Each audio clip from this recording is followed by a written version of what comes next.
Eh bien, bonsoir à tous. Donc voilà, je suis Matteo Cicotti, professeur SPCI. Bienvenue à tous à cette conférence expérimentale qui parlera aujourd'hui de perception visuelle par des expériences d'oculométrie.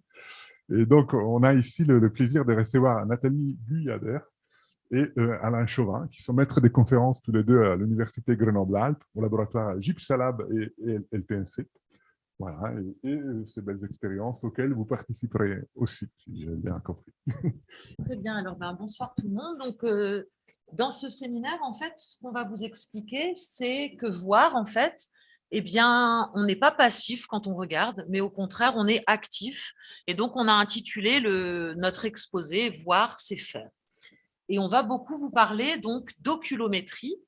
Et l'oculométrie, qu'est-ce que c'est? L'oculométrie, en fait, tout simplement, c'est la technique qui permet d'enregistrer les mouvements oculaires, donc les mouvements de vos yeux. Et pour commencer, on tenait à vous présenter un petit peu, rapidement, par des petites vidéos, les différents types de mouvements qui existent et dont on discutera durant l'exposé. Alors, ce que vous voyez là au milieu, à la fois par un humain et un animal, c'est ce qu'on appelle le clignement des yeux, donc c'est un des mouvements de l'œil. Vous avez en haut le mouvement qui correspond au mouvement de saccade, c'est-à-dire que lorsque vous voulez regarder un interlocuteur puis un autre interlocuteur, vous allez bouger rapidement vos deux yeux d'un interlocuteur à l'autre interlocuteur. C'est ce qu'on appelle la saccade. Donc l'œil qui est en haut, eh bien, il cligne des yeux et puis en même temps, il va faire des saccades. Vous avez un autre type de mouvement qu'on appelle le mouvement de poursuite lente. C'est le mouvement qu'on utilise lorsqu'on veut suivre un objet des yeux. Donc, vous avez un objet en mouvement devant vous, et lorsque vous suivez cet objet en mouvement, c'est le mouvement qu'on appelle de poursuite lente. Et puis, il faut savoir également qu'il y a un autre, alors on l'a appelé mouvement, enfin on l'a considéré comme un mouvement, c'est la modification de la taille de votre pupille. Donc la pupille, c'est la partie noire qui se trouve au centre de l'iris. Et ici, on voit que la pupille, eh bien, elle grossit ou elle diminue en fonction de la lumière, mais pas que, et on en parlera par la suite.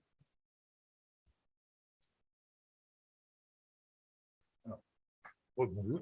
Donc, juste avant de commencer à vous parler de tout ce que on va vous expliquer sur les mouvements oculaires, je vais juste vous expliquer sur quoi je travaille. Pardon. Voilà. Donc, en fait, moi, je travaille sur deux choses. Sur la partie gauche, c'est des illusions. Donc, ici, vous avez, si vous regardez le point rouge, vous fixez le point rouge sur ce qui est en haut à gauche sans bouger des yeux. Normalement, vous devez voir un mouvement au début qui va vers le haut. Et si ça se passe bien, au bout d'un moment, en fait, il peut y avoir des changements de direction du mouvement. Et moi, ce qui m'a intéressé, en fait, c'est essayer de modéliser ça. C'est ce qu'on voit en bas avec les mouvements oculaires et d'essayer de comprendre si on percevait vers le haut parce que nos yeux bougeaient vers le haut ou est-ce que nos yeux bougeaient vers le haut parce qu'on percevait un mouvement vers le haut. Et pour l'instant, je n'ai pas la réponse.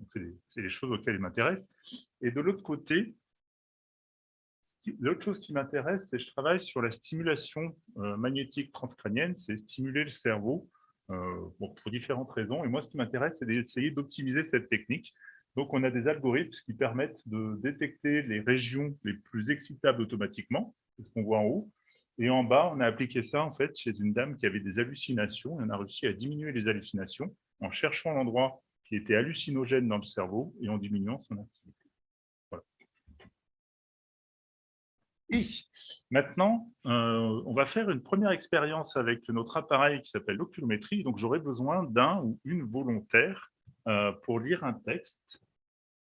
Autrement, je pourrais me permettre de choisir aléatoirement. Venez, s'il vous plaît, en plus, j'allais vous choisir. Je ne sais pas pourquoi je sentais que…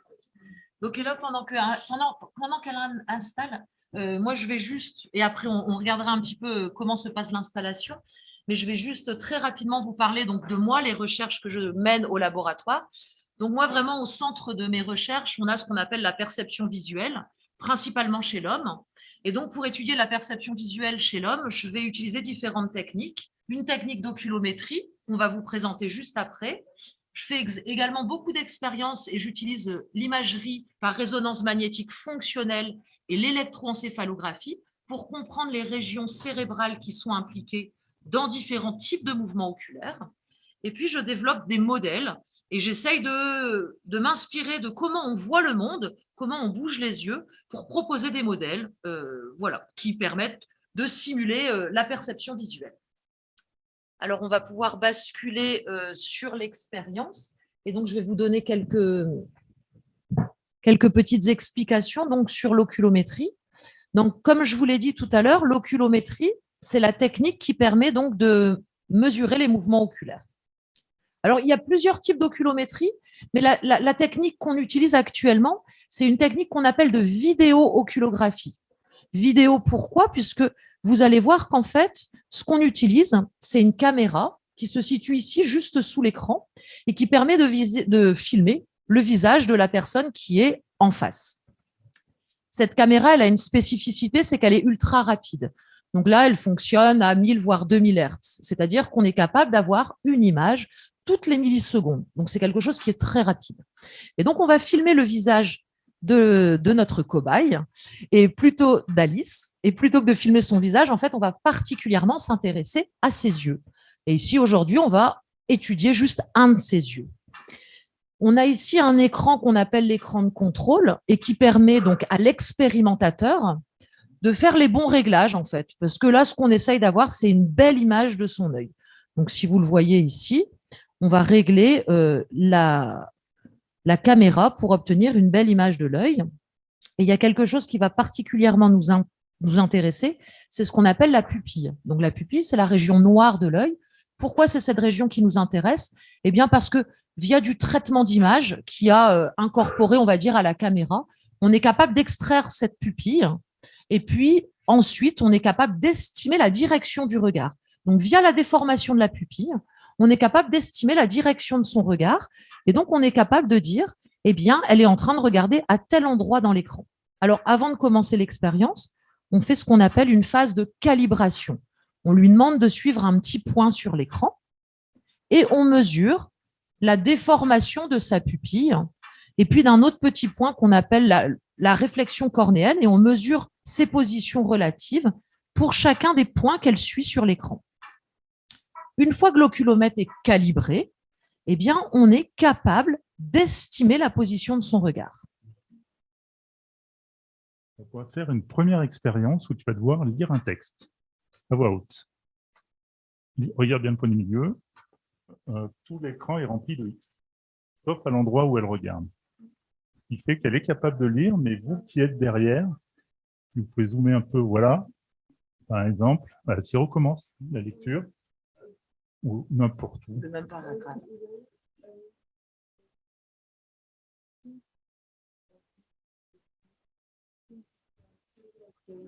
Voilà, c'est-à-dire que la seule chose, donc vous arrivez normalement difficilement à lire, alors qu'elle, elle n'a aucun problème pour lire. Alors maintenant, on va passer dans une deuxième condition où on va changer. Hop, génial. Ah, il faut bien rester le point du milieu. Et donc là, voilà, essaye de lire. Pourquoi tu n'arrives pas à lire? Et en fait, ici, c'est le contraire. C'est-à-dire que là où elle regarde, je remplace par des X. C'est pas très honnête. Hein. Et donc, elle est incapable de lire. Alors que pour vous, normalement, vous n'avez aucun problème pour voir. Alors, tu peux tricher, tu peux fermer un œil, mais c'est interdit. Voilà. Donc, elle n'arrive absolument pas à lire, alors que tout à l'heure, elle n'avait aucun problème et nous, on ne pouvait pas.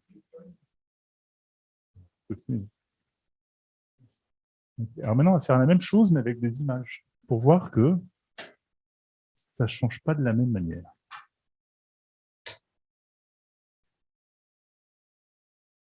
Ici, elle explore une image.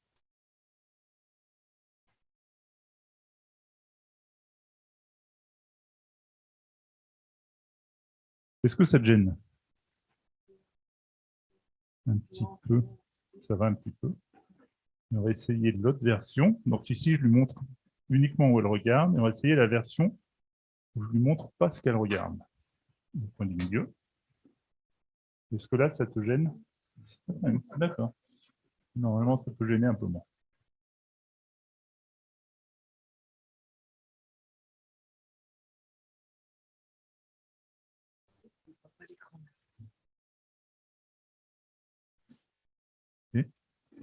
Et on va en faire une dernière version qui imite la manière dont on voit. Et on vous donnera l'explication après. Donc là, elle voit normalement très nette au centre et flou sur les bords. Et ça doit pas... Est-ce que tu l'avais vu avant que je le dise? Non. Voilà, je n'étais pas aperçu qu'en fait, tout était flou, sauf l'endroit où elle regardait. Et ça, on va vous expliquer juste après pourquoi.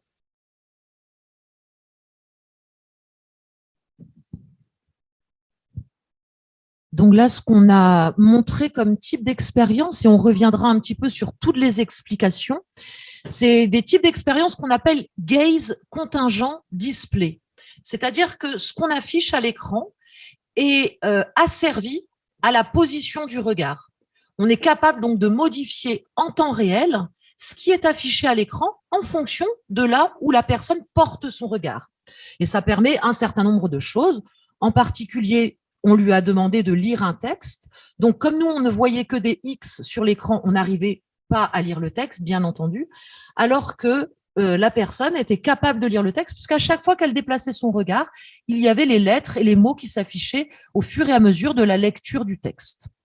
Au niveau des images, eh bien, soit on lui montrait l'image, on découvrait l'image à l'endroit où elle portait son regard, soit à l'inverse, on masquait l'image à l'endroit de là où elle portait son regard.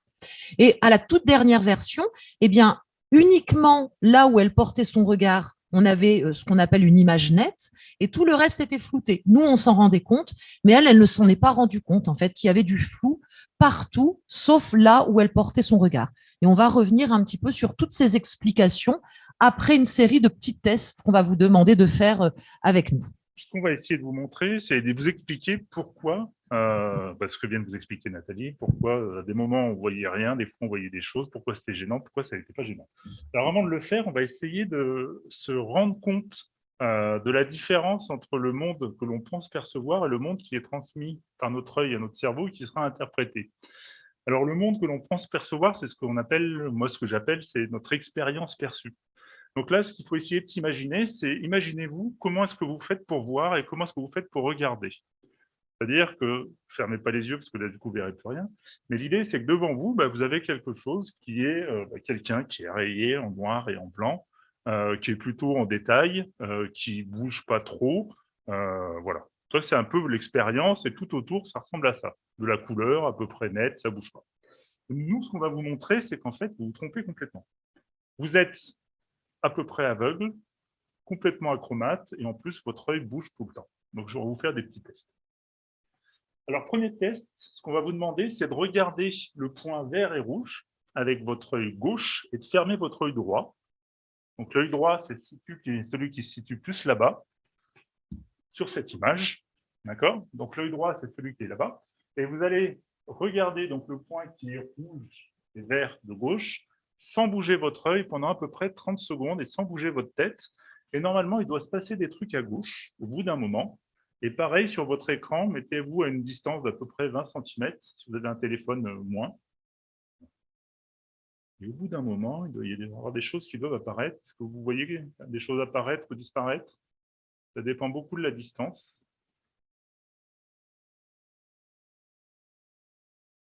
Oui, alors qu'est-ce que vous avez vu?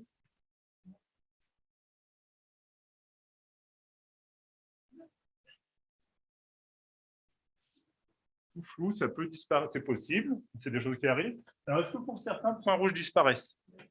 Ah, ben voilà, déjà, ça marche. Alors, en fait, disparaître, ce n'est pas possible. Donc, il est remplacé par quelque chose. Il est remplacé par quoi? Un point vert, d'accord? Donc, pour certains, un point vert. Pour d'autres, ça peut disparaître et juste avoir du jaune. Mais en gros, il y a des choses qui se passent et on vous explique après. Et en gros, ici, ce que ça veut dire, c'est que s'il y a un endroit où ça disparaît, c'est qu'il y a un endroit où vous ne voyez pas. Et donc, si vous ne voyez pas, ça veut dire que vous avez une zone qui est aveugle de votre champ visuel, et ça, on ne s'en rend pas compte. Les explications, c'est rien.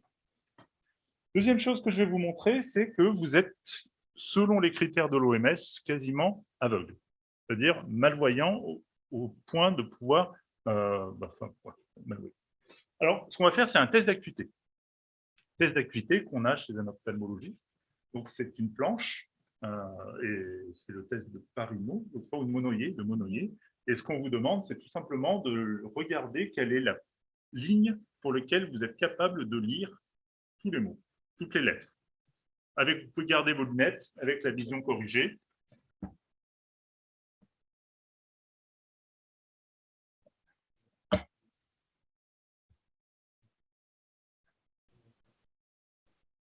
Ok, une fois que vous avez... Alors, normalement, la vision normale, c'est ici, mais c'est selon une distance avec une affichage qui est de meilleure qualité. Je parle de mon image, pas de ma rétroprojection. Il y a une certaine distance. Ok. Donc, maintenant, on va recommencer la même expérience, mais cette fois-ci, vous regardez à 90 degrés. C'est-à-dire que vous regardez complètement sur votre gauche. Vous ne regardez plus l'écran. Je ne sais pas. Et donc, je vais vous présenter une autre planche. Autrement, vous la connaissez. Est-ce que voilà, je l'ai... Non, je vais juste la changer. Ok, est-ce que là, vous voyez, trichez pas, regardez toujours là-bas. Est-ce que vous voyez des lettres? Non. Donc, on va se rapprocher un peu. Mettez-vous à 45 degrés, à peu près là où est Nathalie. Au niveau de mon doigt, là, vous pouvez essayer de regarder mon doigt. Et tout en regardant mon doigt, essayez de lire les lettres. Est-ce que ça marche mieux? 45 degrés. L'objectif, c'est de les lire. Le test d'acuité, c'est votre acuité correspond à la ligne pour laquelle vous êtes capable de lire toutes les lettres. Donc, on va se rapprocher encore un peu. Donc, mettez-vous à peu près à... Vous avez fait 90, la moitié 45, et on fait encore la moitié, 22,5. Est-ce que là, vous arrivez à lire la ligne du haut? Donc, la ligne du haut, on a une acuité qui est plutôt catastrophique. Hein. On a moins de 1 sur 10, moins de 1 sur 100. Ça ne marche pas, donc on va se rapprocher un petit peu. Donc là, regardez le bord de l'image. Est-ce que là, vous voyez la ligne du haut? Là, ça marche. Est-ce que vous arrivez? OK.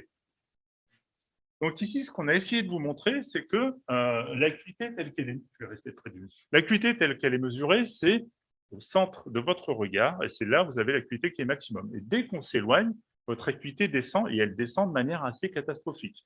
Et en fait, si on regarde un petit peu l'endroit de votre champ visuel où vous avez une acuité qui est très élevée, c'est à peu près la taille de l'ongle de votre pouce à bout de bras.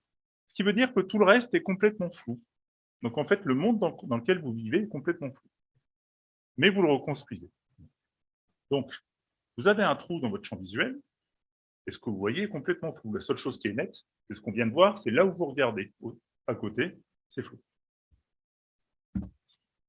Donc, le monde n'est pas continu, vous avez des trous, il n'est pas net, et il est plutôt en noir et blanc.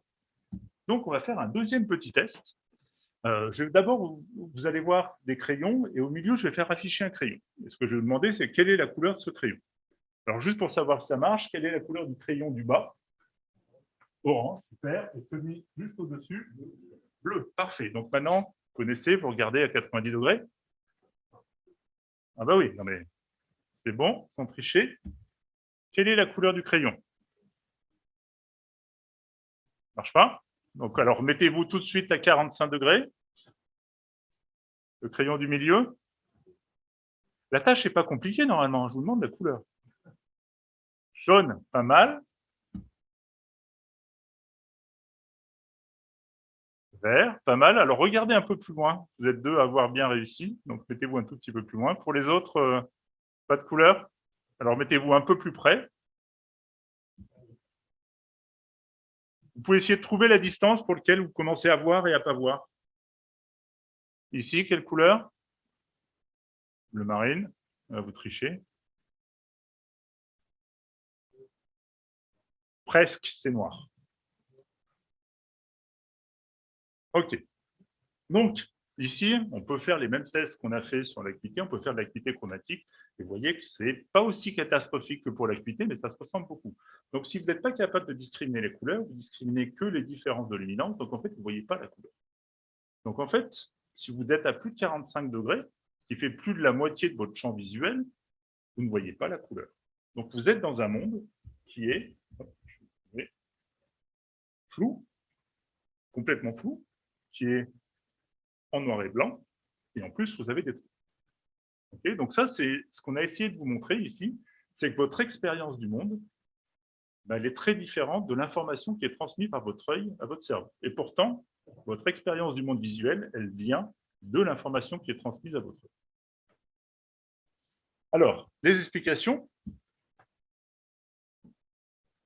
Alors, les explications enfin voilà, on va pouvoir expliquer les choses en regardant principalement donc la physiologie de l'œil et plus particulièrement de la rétine. Donc la rétine, c'est l'organe qui tapisse le fond de l'œil, et c'est sur cet organe qu'on a ce qu'on appelle les photorécepteurs, donc ce qui va permettre de capter la lumière et puis de transformer la lumière reçue.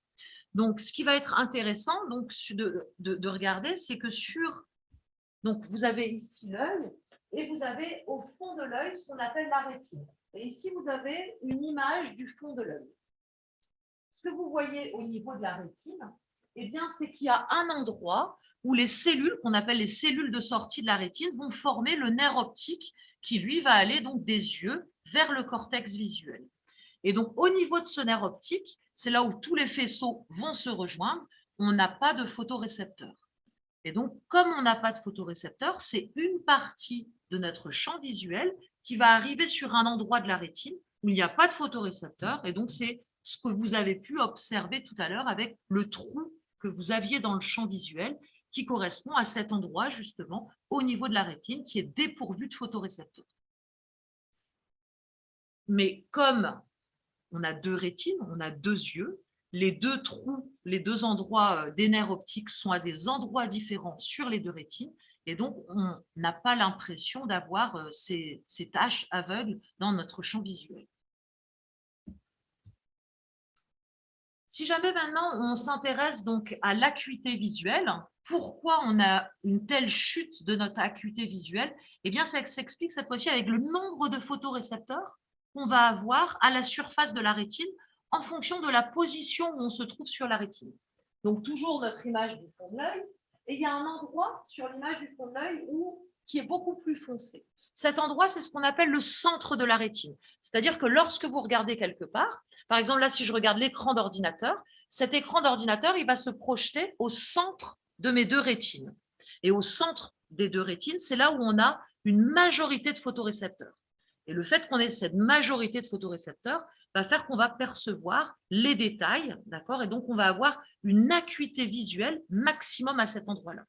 Et donc, si on regarde, vous avez ici un schéma de la quantité. Donc, nous, on va s'intéresser à ce qui est en rouge, ce qu'on appelle les photorécepteurs de type cône. Ce sont les photorécepteurs qui sont actifs en vision de jour. On a d'autres types de photorécepteurs qui s'appellent les photorécepteurs bâtonnets et qui, eux, sont actifs en vision nocturne. D'accord ? Donc, on va s'intéresser aux photorécepteurs qu'on utilise en vision diurne, en vision de jour. Et si on regarde, vous avez ici le centre de la rétine et on a effectivement un maximum de photorécepteurs au centre. Et si vous regardez un petit peu la décroissance, c'est-à-dire la chute là, du nombre de photorécepteurs, eh bien, ça décroît très rapidement avec l'excentricité. Ce qui veut dire, c'est que dès qu'on s'éloigne de là où on regarde, eh bien, on a une baisse du nombre de photorécepteurs qui va s'accompagner. Vous avez en haut ici la modélisation de la baisse d'acuité visuelle. On a donc une acuité visuelle qui va être maximum, un pic d'acuité visuelle qui va être maximum au centre de la rétine, là où on a une majorité de photorécepteurs. Et vu qu'on a un nombre de photorécepteurs qui baisse avec l'excentricité, dès qu'on s'éloigne de notre vision centrale, on perd de l'acuité et on perd énormément d'acuité visuelle. C'est ce qu'on vous a montré avec le test d'acuité. Pour ce qui concerne la couleur, eh bien, les photorécepteurs qu'on utilise en vision diurne, ils sont de trois types. On a trois types de photorécepteurs de type cône et on a des photorécepteurs qui vont être sensibles à différentes longueurs d'onde de la lumière visible. Et en gros, on schématise la sensibilité des photorécepteurs de type cône comme étant donc des photorécepteurs qu'on appelle bleus, des photorécepteurs qu'on appelle verts et des photorécepteurs qu'on appelle rouges. Et donc, c'est ces photorécepteurs qui vont nous permettre de capter l'information de couleur. Et toujours comme on l'a vu précédemment, on voit bien que ces photorécepteurs sensibles à l'information de couleur, eh bien, il n'y en a quasiment pas dans notre vision périphérique, ce qui explique la perte de l'information de couleur en vision périphérique. Vous êtes capable de voir, de percevoir les couleurs en vision centrale et très rapidement, en vision périphérique, on perd cette information de couleur. Et pourtant, quand je vois la salle que j'ai devant moi, le monde que je perçois, il me semble coloré partout. Alors, tout ce dont on vient de parler, c'est quelque chose qui est bien connu et donc on est capable de modéliser ça. C'est-à-dire qu'on est capable de faire des modèles informatiques qui vont simuler ce que l'œil, l'image telle que le monde rétinien, on va dire, l'image du monde rétinien, c'est-à-dire l'image qui est en sortie de notre rétine, l'image qui est véhiculée, qui est envoyée au cerveau. D'accord? Donc, on est capable de le simuler à partir des données physiologiques sur la rétine. Et là, vous avez ici un exemple de simulation qui a été proposé. Donc, on va regarder ensemble ce qui a été fait. Donc là, vous avez une scène et les ronds rouges et les ronds jaunes, pardon, et les points jaunes simulent les endroits que vous avez regardés, d'accord, que quelqu'un regarderait en regardant cette image. Et puis, en utilisant donc les régions qui ont été regardées par quelqu'un, il y a un modèle qui permet effectivement de représenter l'image en sortie de la rétine. Le point noir, c'est ce qui représente la tache aveugle. Là où vous regardez, c'est net, tout le reste est très flou, d'accord? Et on perd également, en périphérie large, on perd également la couleur. Et si maintenant on va à la rapidité réelle à laquelle bougent nos yeux, eh bien ça, c'est l'image qui est envoyée à notre cerveau, l'image en sortie de la rétine. Donc, on voit à chaque fois la tache aveugle. La partie nette, c'est uniquement celle qu'on est en train de regarder. Tout le reste est flou. Un petit peu à l'image tout à l'heure de notre cobaye qui visualisait une scène et elle ne se rendait pas compte que tout le reste était flou. D'accord ? Il n'y avait que la partie centrale qui était nette. Donc, en conséquence, le monde rétinien, c'est-à-dire le monde qui est envoyé à notre cerveau, il est vraiment différent de notre environnement visuel et il est différent du monde visuel qu'on perçoit. En fait, on n'a pas du tout cette impression. Il y a une reconstruction qui est faite donc, du monde rétinien. Donc, le cerveau, il va interpréter, il va reconstruire le monde qui nous entoure. Et donc, pour que les détails et la couleur de chaque objet important dans notre champ visuel soient effectivement perçus, eh bien, c'est pour ça qu'on va bouger les yeux, puisqu'on a vu qu'il y avait uniquement au centre de notre regard, donc uniquement la région qu'on est en train de regarder, qui est colorée et avec une acuité visuelle maximum. Donc, pour percevoir notre environnement, eh bien, on va aller, avec nos yeux, on va aller porter notre regard sur les régions qui sont importantes pour nous.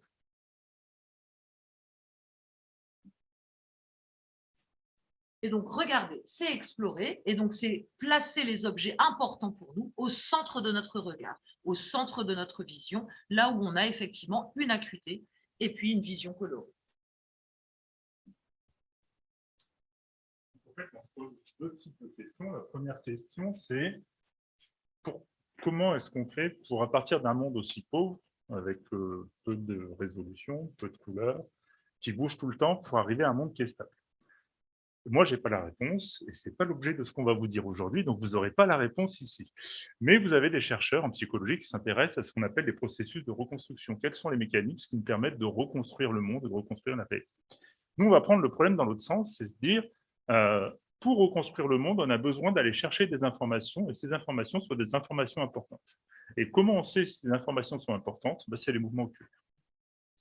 Alors, juste avant, je vais quand même revenir sur la notion de reconstruction du monde. Parce qu'il y a un petit paradoxe qui est que quand votre œil bouge, on n'a pas conscience qu'il bouge. Pourtant, les conséquences sur la vue sont gigantesques. Alors, on a fait une petite vidéo. L'idée, c'est que je vous propose de faire l'expérience chez vous un peu plus tard, mais je vous ai fait une petite vidéo pour vous montrer ce qu'on fait. Donc, en fait, ce que j'ai fait, c'est que j'étais dans l'espace Pierre-Gilles de Gênes à côté et j'ai juste filmé pour montrer ce qui se passe pendant une saccade visuelle. C'est-à-dire, vous avez votre œil et tout d'un coup, vous voulez regarder autre chose, votre œil se déplace. Donc là, j'ai une première fixation. Hop, et tout d'un coup, mon œil va se déplacer, il bouge très vite, c'est les mouvements les plus rapides qui existent dans le domaine vivant, et j'observe une autre chose. D'accord ? Ça, c'est ce que vous faites quand vous avez regardé l'écran et quand vous m'avez regardé. Vous avez regardé l'écran, et d'un coup, vous m'avez regardé. Et si on décompose un peu ces étapes-là, on a une première image au début et une deuxième image à la fin. Ce qui veut dire que votre monde visuel a complètement changé. Ce que vous voyez au début n'est complètement différent de ce qu'il y a à la fin. Et ça, on ne se rend pas compte. On ne se rend pas compte que le monde a changé. On a l'impression qu'il est stable et qu'il y a une continuité. Alors que visuellement, ce sont deux images, deux points de vue complètement différents. Donc, il y a des questions qui se posent là-dessus. Et il y a d'autres questions qui se posent, c'est que pendant que votre œil s'est déplacé, en fait, ici, il s'est déplacé, il y avait la photo de Georges Fairfax et de Irène et Frédéric Curie. Et en fait, ces photos étaient complètement floues. Ce qui fait que quand votre œil se déplace, tout devient flou. Et ça non plus, on n'en a pas conscience. Alors, l'idée, c'est que on a des idées de comment ça peut arriver. Alors, ce on va faire, c'est qu'on va vous demander plutôt maintenant d'avoir conscience de ce qui se passe quand votre œil se déplace. Donc, on va faire aussi un petit test, une petite expérience que je vais vous demander, c'est de garder les yeux ouverts. Alors, vous gardez un œil ouvert ou les yeux ouverts comme vous voulez. Et vous allez appuyer délicatement sur le côté de votre œil. Vous pouvez appuyer plusieurs fois. Alors, fermez l'autre œil, ça marchera mieux. Vous pouvez appuyer plusieurs fois. Vous pouvez appuyer un petit peu fort pour faire bouger l'œil, mais pas trop fort pour ne pas se faire mal. Qu'est-ce que vous percevez? Ça bouge. D'accord? Ça bouge, ça peut être flou un petit peu. Et en fait, ce que là, vous venez de percevoir, c'est ce qui se passe 3 à 4 fois par seconde. C'est-à-dire, c'est quand votre œil bouge, c'est exactement cette information qui est transmise à votre cerveau. Et ça, on n'en a pas conscience, ça veut dire qu'il y a des mécanismes actifs ou passifs qui vont supprimer cette information visuelle. Alors, et donc aussi, ça montre que notre œil n'est pas stable, qu'il bouge. Alors, ces mécanismes, on a enlevé les mécanismes. Voilà, donc les mécanismes, on suppose qu'on a 3 types de mécanismes. Ils ne sont pas forcément exclusifs les uns les autres. Ils peuvent se comporter. On a des mécanismes qui vont permettre d'estimer le déplacement, soit d'estimer d'un point de vue visuel et ensuite de compenser. Soit on a des mécanismes qui vont travailler sur la perception de la tension des muscles et donc ensuite compenser. Et puis aussi, on a des mécanismes de prédiction, c'est-à-dire que vous savez où vous allez vous déplacer et vous pouvez anticiper les conséquences de votre action. Et on sait qu'on a des cellules en fait, qui vont déplacer leur champ récepteur, c'est-à-dire l'endroit qui les intéresse dans le monde, en fonction de là où on va regarder. Donc, il y a plusieurs questions qui se posent là-dessus, mais on sait qu'il y a des mécanismes de compensation et d'anticipation de ces déplacements-là.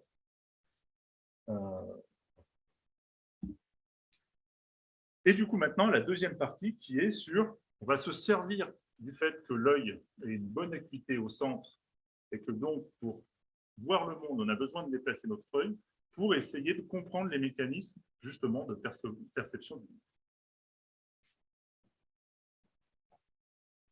Et donc, la deuxième question qu'on va adresser, c'est regarder, c'est explorer, et on va se poser la question de comment on choisit les régions qu'on va regarder sans jamais vraiment les avoir vues. Alors, donc on va s'intéresser vraiment à quelles sont les régions qui sont regardées lorsqu'on a une image ou une vidéo, et est-ce que ces régions sont communes à plusieurs personnes qui regarderaient la même image ou la même vidéo. Donc ça, c'est des régions qu'on appelle les régions d'intérêt, d'accord ? Les régions qui sont les plus susceptibles d'attirer le regard. Et ensuite, est-ce qu'on est capable de prédire justement ces régions ? Prédire ces régions, ça veut dire est-ce qu'on est capable de proposer, de développer des modèles qui vont être capables de prendre une image et de dire, au vu de ce que je sais, les régions les plus susceptibles d'attirer le regard, ce sont celles-ci et celles-ci.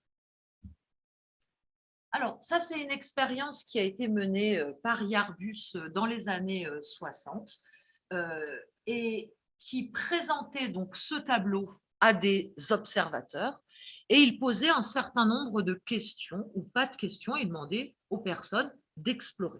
Donc là, on va essayer de faire un petit peu le jeu. Donc là, voilà, on vous a présenté ce tableau et si on vous laisse l'explorer librement, on vous présente juste ce tableau en vous disant que c'est un tableau qui s'appelle « Le visiteur inattendu », eh bien, vous allez l'explorer à votre manière.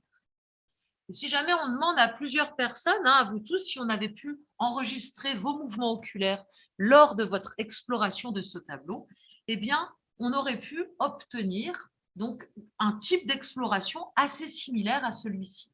Donc ça, c'est le type d'exploration qui avait été obtenu chez des personnes qui regardaient ce tableau librement. Donc, ce qu'on peut remarquer, donc les traits, c'est ce qui correspond aux saccades, et puis les petits points, c'est ce qui correspond aux endroits qui ont été regardés, qui ont été fixés. C'est-à-dire que le regard, c'est principalement, donc si on regarde ici, porté sur les visages des personnes qui sont dans la scène. Et ça, c'est maintenant quelque chose qui est très connu. Lorsqu'il y a des visages dans une image ou dans une vidéo, eh bien, les visages vont attirer le regard, attirer l'attention.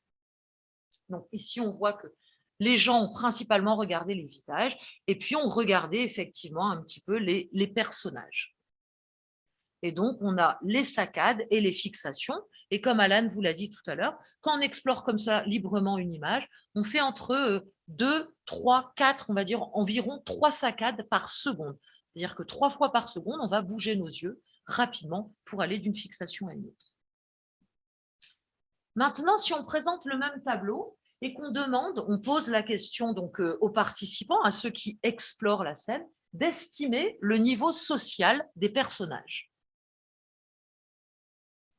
Alors maintenant, vous connaissez le tableau, mais voilà, si jamais on vous pose cette consigne, eh bien, pour estimer le niveau social des personnages, vous allez effectivement regarder un petit peu le visage des deux personnes, mais principalement, vous allez regarder des objets et puis les vêtements que les personnages ont. On peut également demander d'estimer l'âge des personnages. Et si on vous avait demandé d'estimer l'âge des personnages, certainement qu'en enregistrant les mouvements de vos yeux, on aurait pu effectivement montrer que vous vous étiez principalement intéressé au visage avec un recentrage un peu plus important que lorsque vous êtes en exploration libre. Et puis encore, effectivement, ce personnage qu'on va regarder un petit peu, qui est long là sur la scène, on va regarder de haut en bas. Et puis, de la même manière, il y avait plusieurs questions qui avaient été posées pour ce tableau, d'accord, aux observateurs. Il y avait une autre question sur résumer ce que faisaient les personnages avant l'arrivée des visiteurs. Donc, voilà le type d'exploration. Une autre question, souvenez-vous des habits des personnages. Bon, là, on voit ce type d'exploration. Et puis, la dernière, estimez depuis combien de temps le visiteur s'était absenté. Et on a ce type d'exploration. Donc, pour résumer, vous avez ici le tableau, sans les trajets oculaires, sans les explorations qui ont été faites, et puis les différents types d'exploration. Et ce qu'on voit, c'est qu'en fonction de l'information que vous cherchez ou en fonction de votre intention, c'est-à-dire pourquoi vous regardez le tableau, eh bien, vous n'allez pas regarder aux mêmes endroits. Et ce qui est assez remarquable, c'est que si on pose ces questions à plusieurs observateurs, eh bien, les personnes vont avoir tendance à avoir des explorations relativement similaires. L'ordre dans lequel elles vont effectuer leur fixation et leur saccade peuvent être différents d'une personne à une autre, mais les régions qui globalement vont attirer l'attention d'une personne vont se retrouver chez un grand nombre de personnes. Alors, il y a des chercheurs, là on ne voit pas la référence, mais il y a un groupe de chercheurs, Borgi, ils se sont posé la question de savoir si jamais on présente un modèle mathématique, on regarde un petit peu comment sont explorés les tableaux, est-ce qu'on est capable, à partir du trajet oculaire, de retrouver la consigne, de retrouver la question qui avait été posée aux explorateurs, d'accord, aux observateurs. Et donc, en bleu, c'est oui, on est capable de le faire. Donc, vous voyez, ce qui s'appelle task, c'est les tâches qu'on donne. Par exemple, retrouver l'âge des personnages. Et puis, on donne juste au modèle les trajets oculaires. Eh bien, le modèle, il est capable, au-delà du hasard, de retrouver la consigne qui avait été donnée aux participants. Donc, rien qu'en utilisant les mouvements oculaires, on est capable de retrouver effectivement la consigne qui avait été donnée aux participants. Alors, bien entendu, ça marche, il faut quand même avoir contrôlé un petit peu l'environnement et ça marche quand même pour des images qui étaient ce qu'on appelle dans la base d'apprentissage, des images qu'on avait utilisées au départ. Ça ne marche pas pour n'importe quel type d'image. Mais on arrive quand même, grâce au mouvement oculaire, à retrouver la tâche qui avait été donnée aux participants. Alors, on va vous demander un deuxième cobaye. Ouais. Et on va faire une deuxième expérience. Donc, dans cette expérience, tout à l'heure, ce qu'on avait fait, c'était plutôt qu'une expérience, c'était une démonstration pour vous montrer que on n'est pas conscient du fait que l'on voit bien au centre et peu en périphérie, et ce qu'on avait fait en changeant ce qui était présenté notre cobaye hélice. Cette fois-ci, ce qu'on va faire, c'est qu'on va vous montrer, qu'on va vous présenter une image et on va vous montrer que tout n'est pas regardé, qu'il y a certains points qui sont regardés et comment est-ce qu'on va le mesurer et comment on peut manipuler aussi cette façon d'observer. Donc, ce que va faire Nathalie, c'est dans un premier temps, elle va calibrer l'appareil, comme tout à l'heure. Donc, on a géré la caméra infrarouge, on a géré l'intensité de l'illuminateur. On va seuiller l'information pour extraire la position de la pupille. Voilà. Donc ici, on est en train de faire des réglages. Parce que la caméra, ça fonctionne. Vous avez une caméra infrarouge avec des diodes infrarouges. Donc la lumière infrarouge va se refléter dans l'œil, au niveau de l'œil. Et ce qui ne va pas se refléter, c'est ce qui va rentrer dans la pupille. Et en fait, on va juste seuiller la quantité de lumière rouge. Et c'est ce qui va nous permettre d'extraire la pupille. C'est le petit truc bleu que vous voyez à droite, en bas à droite. Et ensuite, une fois qu'on a bien isolé la pupille, on revient sur la phase de calibration tout à l'heure. C'est ce qui nous permet de savoir, en fait, où notre nouveau cobaye, je ne connais pas son prénom, où Grégoire regarde sur l'écran. C'est-à-dire qu'on sait où il regarde sur le plan de la caméra, maintenant on va le transférer sur l'écran. C'est ce qu'on appelle la calibration. Et ensuite, là, on va lui demander d'explorer des images. Et donc, voilà, c'est des images assez simples. Et ensuite, ce qu'on va vous présenter, c'est les résultats de cette expérience-là.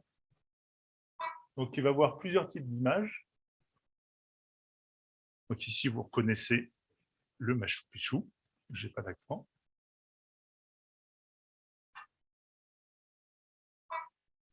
Donc à chaque fois, on recentre le point, la position de l'œil, puisque ça bouge un petit peu, puis on n'est pas dans les meilleures conditions. Ici, le petit point bleu que vous voyez, c'est la position du regard. Vous voyez le point qui se déplace sur la tête des personnes. Donc vous voyez que regarder une image, c'est l'explorer. Et qu'en fait, il y a des endroits qui n'intéressent absolument pas. Ici, par exemple, des endroits que jamais il regardera, mais que jamais nous n'aurions regardé si je ne vous les avais pas montrés. Alors, le Machu Picchu, on peut voir un nez, une bouche, un menton et un peu des yeux. Parce que là, vous commencez un peu à voir le Machu Picchu, où on pourrait avoir l'impression que c'est un visage inversé. Okay. Et donc maintenant, je vous représente l'image d'avant, et on va voir si ça a modifié sa façon de percevoir le monde et d'anticiper le monde. C'est-à-dire que l'idée, c'est qu'on lui a donné de l'information, on lui a présenté une première fois le Machu Picchu, on lui a dit « attention, maintenant, il y a un visage dedans », et on va voir que si ça marche, on a changé son exploration. Sa première exploration va être comme une scène, il va regarder un peu tout dans la scène, alors que la deuxième exploration, ça va être une exploration qui va être typique d'une exploration de visage. C'est-à-dire, qu'est-ce qui est intéressant dans un visage? C'est les yeux, le nez et la bouche. Alors, le nez, pourquoi? Parce qu'il se situe entre les yeux et la bouche. Sinon, ce n'est pas très intéressant.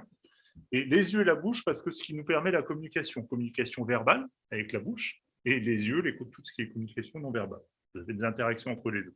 Alors, est-ce que vous voyez les points bleus?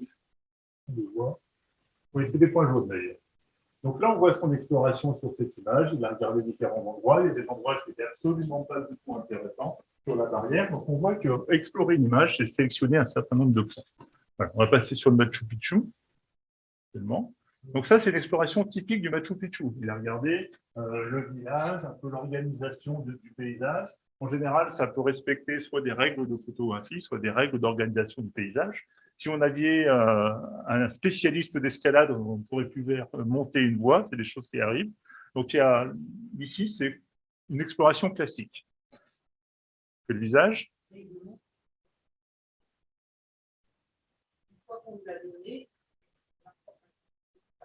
Donc ça, on lui a dit que c'était un visage, on lui a dit ça c'est la bouche, c'est le nez, là il y a les yeux. Alors là, il a encore été attiré par ces côtés-là, et on est déjà un peu plus sur un visage. Et donc, quand maintenant on reprend le Machu Picchu dans le sens qu'il l'avait vu pour la première fois, ayant l'information de visage, on voit que son exploration est complètement modifiée et qu'il va principalement donc focaliser maintenant son regard sur ce qui définit un visage. Alors, on a beaucoup moins d'exploration sur le bas de l'image avec le village, on l'a focalisé un petit peu là-dessus. Donc voilà, c'est encore pour vous montrer qu'à travers cette mesure des mouvements oculaires, on a des informations sur ce qui est jugé important par une personne à un moment donné. Donc là, ce qu'on a voulu vous montrer avec l'expérience, c'est donc effectivement déjà comment ça se passe une expérience. On présente des images à quelqu'un et puis on enregistre les mouvements oculaires. Et très rapidement, ensuite, on peut remettre sur l'image qui a été vue par Grégoire les mouvements des yeux de Grégoire. Et donc, c'est assez pratique puisque si jamais on demandait à Grégoire quels étaient les endroits qu'il avait regardés en regardant l'image, de lui-même, il ne pourrait pas forcément retranscrire exactement ce qu'il a regardé. Il ne s'en souviendrait pas, il n'a pas forcément fait attention, etc. Alors que là, on arrive à avoir vraiment la trace des mouvements oculaires qu'il a réalisés en visualisant l'image. Ensuite, nous, ce qui nous intéresse généralement dans nos études, ce n'est pas forcément la trajectoire que une personne a faites, mais c'est vraiment de demander ensuite à plusieurs personnes de visualiser les mêmes images et d'extraire, on va dire, des invariants entre les participants. Et donc d'extraire vraiment les régions qui vont attirer le regard de plusieurs personnes. Et c'est généralement ce qu'on fait. Donc, par exemple, vous avez ici une image qui a été visualisée par 17 observateurs et vous avez ici en bleu les fixations que les observateurs ont fait.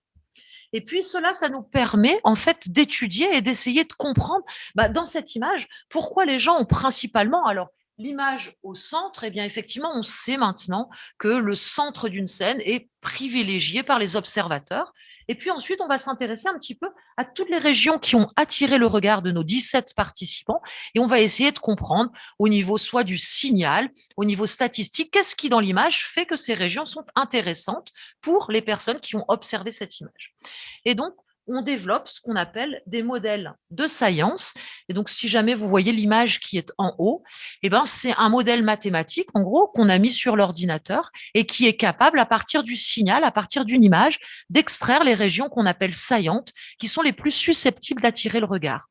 Et bien entendu, ensuite, on compare, est-ce que notre modèle, il prédit de manière satisfaisante les régions qui ont attiré effectivement le regard.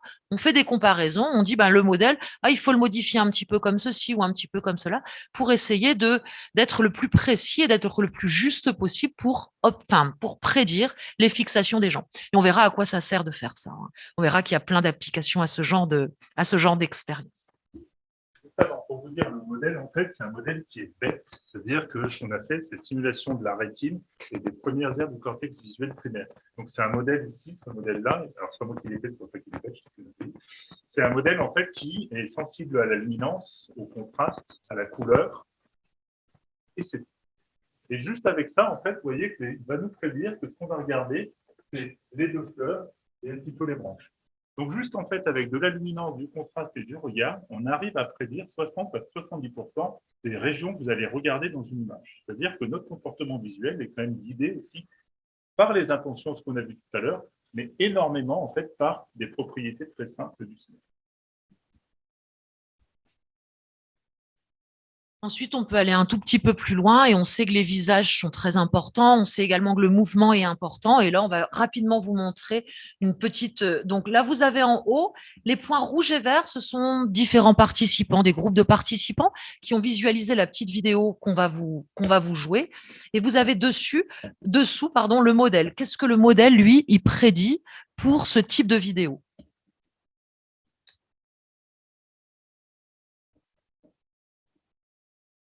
At one moment or at time, or what is the… Bon, je coupe le son, c'était pas ce qui nous intéresse, quoique le modèle, il utilise quand même l'information sonore pour prédire les régions qui vont être regardées. Mais donc, si vous regardez en bas, la vidéo du bas, eh bien, on a tout simplement donné au modèle la vidéo, sans les points rouges et sans les points verts, bien entendu. Et puis, le modèle, à partir des mouvements de tête, à partir du son, eh bien, il est capable d'estimer quel est le visage le plus susceptible d'être regardé par des personnes qui ensuite visionnent la vidéo. Et donc, en tenant compte, voilà, comme ça, d'un certain nombre de données qu'on a, on sait que les visages sont saillants, on sait que la parole et le mouvement vont attirer également l'attention, on est capable de développer des modèles pour prédire les régions qui vont attirer le regard de participants. Il ne comprend pas la parole. Encore un modèle qui est bête parce qu'il ne comprend pas la parole, il ne comprend pas ce qu'on dit. Bon, là, il parlait anglais avec un accent catastrophique, donc moi non plus, je n'ai pas compris. En fait, le modèle, c'est juste des distributions de son, de luminance, de couleurs. Et juste avec ça, on est capable de prédire les tours de parole de chacun, sans comprendre ce qui se passe dedans.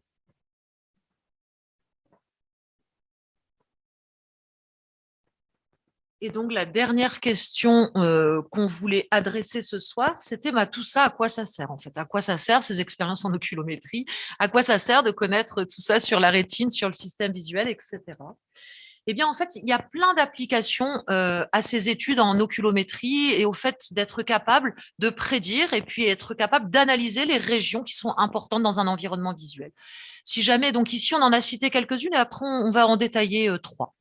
Donc, si jamais on s'intéresse aux sciences de l'ingénieur, eh bien, sachez que les algorithmes de compression de vidéo, les systèmes MPEG, en fait, ils utilisent les régions importantes et ils utilisent des modèles de science pour moins compresser les régions les plus susceptibles d'attirer le regard et plus compresser le reste. Puisque comme vous allez regarder les régions qui seront moins compressées et qu'il n'y a que votre vision centrale qui a une bonne acuité, vous n'allez pas vous rendre compte qu'en périphérie, eh bien, il y a que la qualité du signal est moins bonne, d'accord, puisque c'est plus compressé. Par exemple, tout à l'heure, Grégoire, qui ne regardait pas la barrière, c'est quelque chose pour lequel, en fait, on ne va pas mettre beaucoup d'importance. Et donc, en fait, on va énormément compresser, parce que de toute façon, il ne la regarde pas, il n'est pas intéressant. On peut également se servir donc des régions d'intérêt pour des vidéos de surveillance, pour de la qualité d'image. Dans d'autres types d'applications qu'on a regroupées sous le terme de neuromarketing, eh bien, connaître les régions importantes pour les gens, ça peut être utilisé dans le design industriel, dans la publicité, bien entendu, en ergonomie pour faire des beaux sites web, mais également pour bien agencer les rayons d'un magasin. C'est également étudié et utilisé en architecture. Et puis enfin, c'est étudié également beaucoup dans le domaine médical, soit pour étudier des pathologies, soit pour essayer d'étudier effectivement la prise en charge de certaines pathologies. Est-ce que telle prise en charge peut être adaptée à telle pathologie? Donc nous, aujourd'hui, on a choisi de vous présenter plus des applications sur lesquelles on travaille. Et donc, on va présenter assez rapidement donc 4 applications. Donc la première, c'est on utilise l'oculométrie, c'est-à-dire on va utiliser principalement la saccade, d'accord, comme moyen de réponse pour comprendre la rapidité de traitement de l'information visuelle. Alors, on fait des expériences qui sont assez simples. Vous imaginez, il y a une croix de fixation qui s'affiche à l'écran et puis on présente 2 images. Dans une image, il y a un visage et dans une autre image, il y a autre chose. Ça peut être un animal, ça peut être un véhicule, ça peut être une fleur. C'est un autre type d'objet. Et on demande aux personnes qui font ce genre d'expérience, eh bien, elles voient les 2 images apparaître et elles doivent aller le plus rapidement possible regarder le visage. Elles le font pendant un certain nombre d'images. Puis dans une seconde session, elles doivent aller le plus rapidement possible regarder vers le véhicule ou vers l'animal. Et on s'est rendu compte, alors déjà, la réponse des yeux est beaucoup plus rapide que la réponse manuelle. On pourrait faire la même tâche en demandant à la personne de répondre droite avec la main droite ou gauche avec la main gauche en fonction de la position de l'image. On s'est rendu compte qu'avec les yeux, on avait des temps de réponse qui étaient beaucoup plus courts. Et donc, ça nous permet d'accéder à des rapidités de traitement de l'information visuelle et bien plus précoces.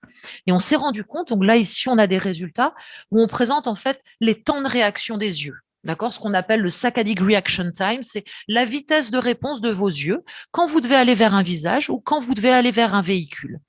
Et on s'est rendu compte que lorsqu'on doit aller vers un visage, on est extrêmement rapide. On a des saccades qui descendent à des latences de 120, 130 millisecondes, ce qui est extrêmement court si on considère le temps que l'information est captée par les yeux et envoyée, etc. C'est des temps qui sont très courts. Et on est plus rapide pour aller vers un visage que vers tout autre type d'objet. D'accord, vers un véhicule, vers un animal, etc. Et on se rend compte également que lorsqu'on doit aller vers l'autre type d'objet, vers l'animal ou vers le véhicule, on va faire souvent des erreurs. C'est-à-dire que souvent, même si on ne doit pas aller voir le visage, eh bien souvent, nos yeux vont être attirés vers le visage.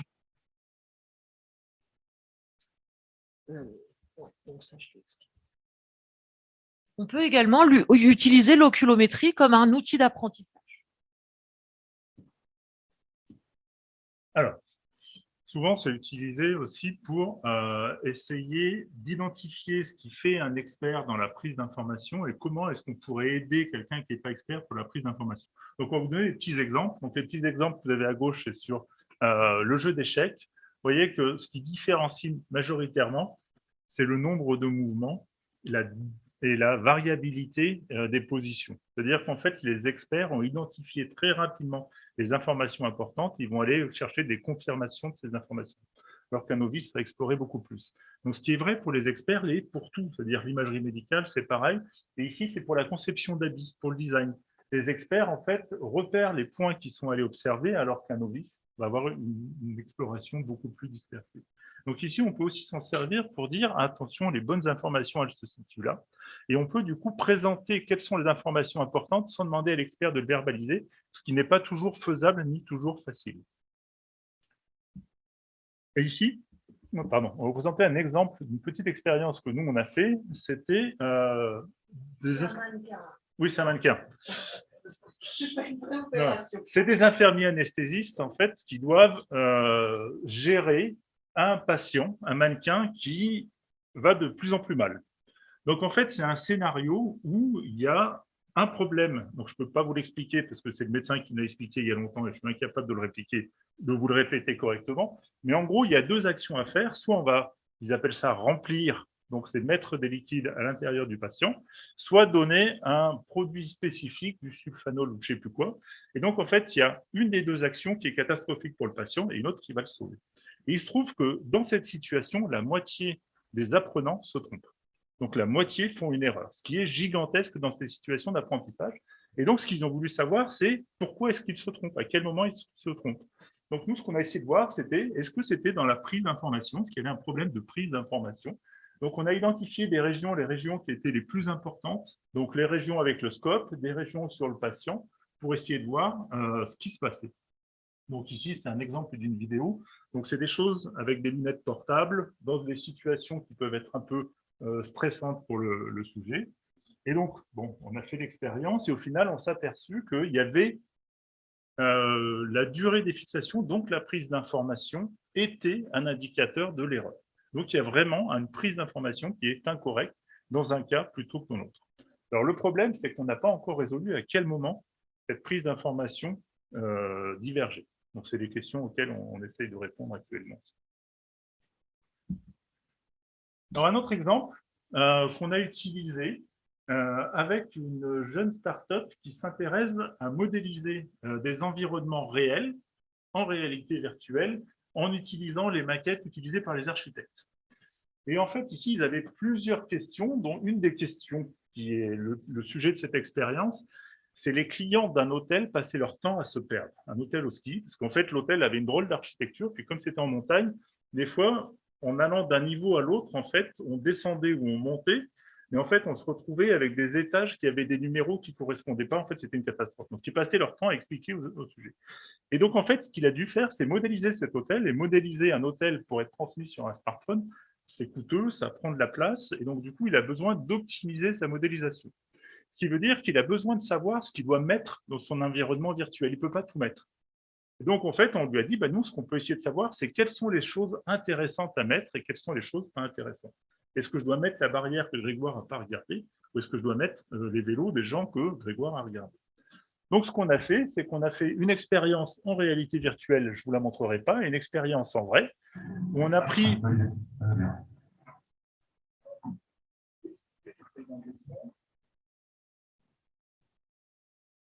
qui se promènent. Et donc, typiquement, vous allez voir une corne de vache. Ici, personne ne trouvait que c'était intéressant, pourtant, tous les sujets le regardent. Vous avez sur la droite des lampadaires. Les lampadaires, personne ne les regarde.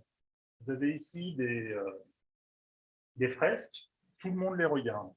Ensuite, on va rentrer, ça va un peu vite, on a un problème dans la vidéo. Voilà. Donc ici, vous voyez des skieurs. Donc là, je vous ai mis une version un peu accélérée. Pardon. Et donc, en fait, ce qu'on a fait avec cette vidéo, c'est qu'il y a des régions. Donc ici, il y a des régions qui étaient très lourdes, c'est-à-dire que ces lampadaires, c'était des lampadaires qui étaient faits par un designer qui demandait un nombre de calculs extrêmement important et qui, en fait, pour les gérants de l'hôtel, trouvaient que c'était très important pour leur hôtel. Et dans tous les sujets qu'on a fait passer, aucun n'a regardé ces lampadaires. Donc ces lampadaires n'ont aucune importance pour les sujets. Et donc, en fait, on peut s'affranchir de les modéliser. Donc ça avait un intérêt pour la personne qui, du coup, permettait d'avoir une modélisation qui était bien plus efficace. OK. Peut-être préciser qu'effectivement, là, le type d'oculomètre qu'on a utilisé, c'est un oculomètre portable qu'on n'a pas amené là aujourd'hui avec nous, mais ça permet de faire des sites. Enfin, puisqu'ici, vous voyez, c'est quand même assez contraint. Alors, cet oculomètre, il est très, très précis. On arrive à faire vraiment plein de choses avec cet oculomètre, mais il ne permet pas de se mouvoir dans l'espace. Et donc, on a accès maintenant à des petits oculomètres. Ça ressemble un petit peu à des lunettes avec des petites caméras et puis une caméra de scène. Et donc, on est capable effectivement d'avoir le regard de la personne moins précisément et avec une temporalité un petit peu moindre, mais on est quand même capable d'avoir accès aux régions qui sont regardées par les gens lorsqu'ils se déplacent dans un environnement. Voilà. Dernière application, c'est, donc là, tout ce qu'on a fait, c'est essayer de mesurer les choses que la personne voyait. Maintenant, ce qu'on a essayé en train de faire, c'est un projet qu'on est en train de développer, c'est essayer de mesurer, non pas les choses que la personne regarde, mais la personne s'imagine regarder. C'est-à-dire qu'on voudrait utiliser les mouvements oculaires pour savoir ce qui se passe à l'intérieur de notre cerveau, c'est-à-dire les images mentales que l'on crée. Alors, ce que je vais vous faire, c'est un petit test pour essayer de vous visualiser ce qu'est une image mentale et vous expliquer un petit peu le projet. Donc, vous allez avoir une phrase, je vais vous demander de la lire, lire et de la répéter 3 fois le plus rapidement possible dans votre tête. La consigne est claire?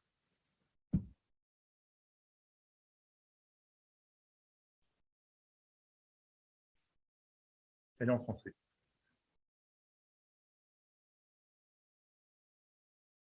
Est-ce que c'est bon? OK. Alors, en fait, je vais vous poser un certain nombre de questions. Est-ce que vous avez vu dans votre tête des images, des fraises, des chaises? Est-ce que vous avez vu, est-ce que vous avez créé ces images qu'on vous avait lues? Qui l'a fait, en fait? Qui? OK, pas mal, la moitié. Est-ce que vous avez entendu le son du vent qui souffle? Une personne. Est-ce que vous avez ressenti la sensation du vent sur votre peau? Non. L'odeur des fraises? Non. Le goût des fraises? Quand même, merci. On a au moins une gourmande. Est-ce que vous avez entendu le son des mots dans votre tête? Voilà, tout le monde. Est-ce que vous avez articulé ces mots? Donc ici, ce qu'on appelle une image motrice, on a une image auditive, une image olfactive, une image, voilà. Est-ce que vous avez vu les mots écrits dans votre tête? C'est-à-dire pour certains, les mots se sont écrits. Voilà, très bien. Pas très bien, non. Merci, c'est comme ça. Est-ce que vous avez mentalement écrit ces mots? C'est-à-dire pour certains, les mots, vous avez pu les écrire, donc soit manuellement, non. Est-ce que vous avez fait des erreurs dans votre tête? Ça, c'est normal, c'est la base. OK. Donc ici, en gros, ça, c'est vous êtes créé des images mentales visuelles, des images mentales auditives, une image mentale gustative pour vous, des images mentales motrices. Donc en fait, une image mentale, c'est, je vous ai mis la définition, c'est la capacité à expérimenter des informations sensorielles ou motrices sans que les stimuli soient physiquement présents. Et nous, ce qu'on a essayé de faire, c'est une expérience qui permet de mesurer l'image mentale visuelle. Alors, ce qu'on a fait, c'est une expérience pour laquelle on avait une croix de fixation. Ensuite, on présentait un triangle blanc. L'idée, c'est que quand vous voyez quelque chose de très lumineux, votre pupille va se contracter. Quand vous voyez quelque chose de sombre, votre pupille va se dilater. La pupille contrôle la quantité de lumière qui arrive. Donc, quand je vous présente un triangle blanc, votre pupille se contracte, elle devient plus petite. Si le triangle est noir, votre pupille se dilate. Donc ça, c'est le fonctionnement normal de la pupille. Et ça se mesure très facilement. Très facilement, c'était le petite image qu'on avait au début. Ensuite, on fait une phase de repos pour revenir que la pupille arrive à la phase de base. Et on demande ensuite au sujet d'imaginer. Imaginez le triangle blanc, donc remplissez ce truc-là de blanc ou remplissez-le de noir. Okay. Puis une phase de repos, puis ensuite on leur a demandé est-ce que cette image était bien visible? Est-ce que vous l'avez vue dans votre tête?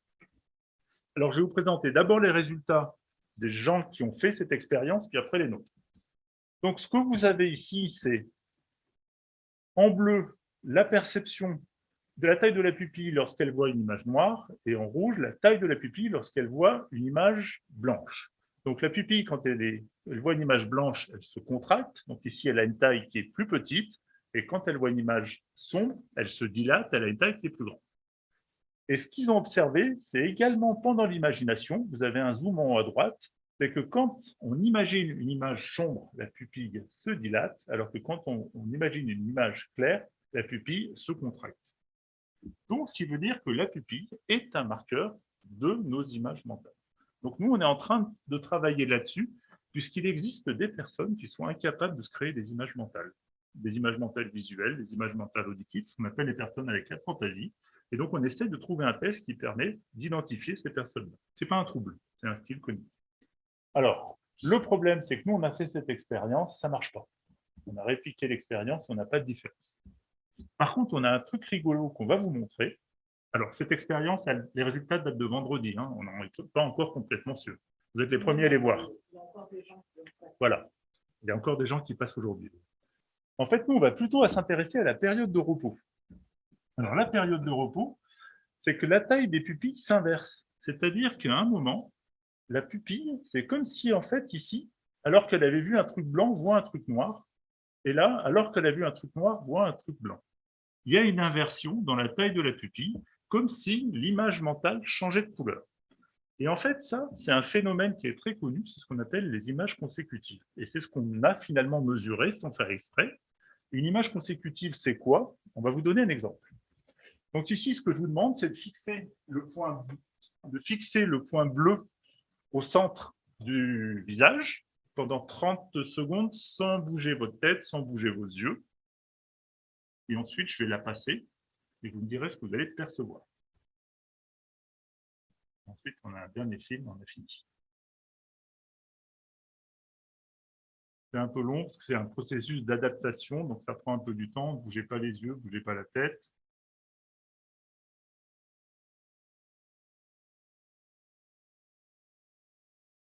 Ça dit compte.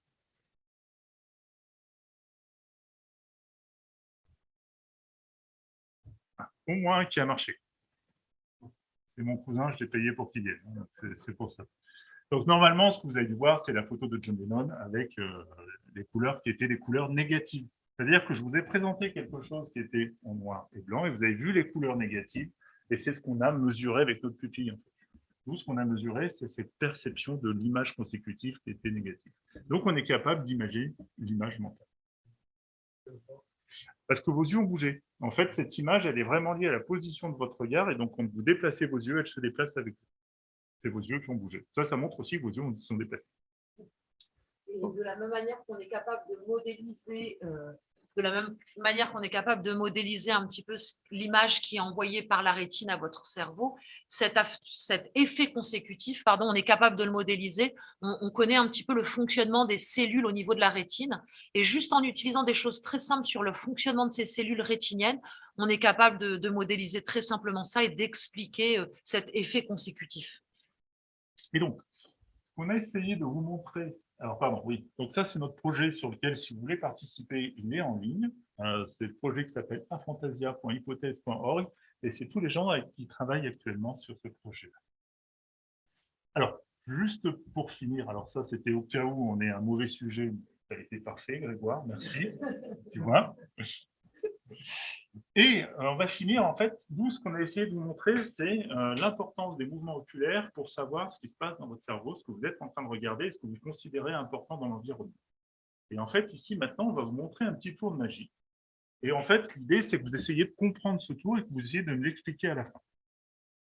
C'est tout bon? Alors, il a été tourné par des élèves du collège de La Villeneuve, qui s'appelle maintenant le collège Lucie Aubrac à Grenoble. Bonjour, je suis Zinedine et voici Safiatou. Nous allons réaliser un incroyable tour à l'aide d'un paquet de cartes où nous ferons changer la couleur. Maintenant, l'idée est très simple. J'étale les cartes devant vous et je vais demander à Safiatou d'en choisir une. Je vais choisir celle-ci. Très bien. Safiatou aurait pu choisir n'importe quelle autre carte, mais la carte qu'elle a choisie est à présent face cachée sur la table. Je vais maintenant lui demander de nous montrer la carte qu'elle a choisie. La carte que j'ai choisie est le 5 de pique. Le 5 de pique. Excellent choix. Je remets la carte dans le paquet et je vais les réétaler face visible sur la table, de façon à ce qu'on puisse les voir. Un petit claquement de doigts et vous voyez la carte de Safiatou. Pas de surprise particulière vu qu'elle a le dos bleu. La surprise n'est autre que toutes les autres cartes ont maintenant le dos rouge. Et c'est là l'incroyable tour de cartes à l'aide de cartes. Vous avez compris le tour de magie? Oui? Alors en fait, le tour de magie ne nous intéresse pas. Nous, ce qu'on va vous montrer, c'est qu'il y a une grosse différence entre voir et regarder. Et en fait, ce qu'on va faire, c'est qu'on va re-regarder cette scène-là, mais avec une autre caméra, une caméra un petit peu à côté. Et en fait, ce que je vais vous montrer, c'est qu'il y a plein de choses qui se sont passées. Est-ce que vous avez vu des trucs bizarres, en fait? Elle a essayé de donner un truc, oui? Ouais?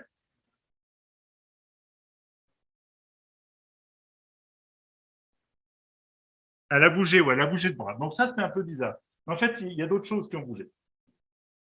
Donc là, on va repasser la scène. Je vais enlever le son, comme ça on va pouvoir parler en même temps. Donc en fait, là, c'est la scène comme on a vu. Et ce qui va se passer, c'est qu'il y a plein de choses qui ont changé. Et en fait, tout va changer. C'est-à-dire que toute l'information que vous aviez au début et à la fin n'est plus du tout la même à part le visage des deux personnes. Donc, premièrement, échange de t-shirt. Donc, il était noir, ensuite, il est devenu rouge. C'est juste un t-shirt, hein, c'est pas énorme. Elle, pareil. Alors, elle est passée du jaune au rayé. Donc, normalement, on voit bien. Donc, ça, on ne l'a pas vu. C'est pas tout ce qui a changé. Hein. Donc, ils ont changé les cartes. Hop. Donc, là, on tire sur la table. Effectivement, avec le geste, elle remet. Donc, ce que vous avez vu, c'était ça, ce qui est quand même pas la chose la plus importante, mais c'était important de le voir. Et vous allez voir encore une dernière chose. Un dernier zoom. Donc, si on prend d'un point de vue de la rétine, entre le début et la fin, il n'y a quasiment plus rien, uniquement le visage de Zinedine et sa fille. Et pourtant, vous avez regardé ces endroits. Si moi, j'avais mon mouvement oculaire, j'aurais prédit que vous auriez tout perçu parce que vous aviez vu ces choses-là, mais vous n'y avez pas fait attention. Donc, en fait, du coup, vous les avez regardés, mais vous ne les avez pas. C'était pour mettre une petite limite à notre exposé, parce que les mouvements oculaires, c'est bien de savoir où on regarde, mais ce n'est pas parce qu'on regarde à ces endroits-là qu'on porte notre attention. Donc voilà, il y a les deux aspects. Et on a fini. Merci. Excusez-nous pour un peu pour le retard, mais Nathalie est d'accord.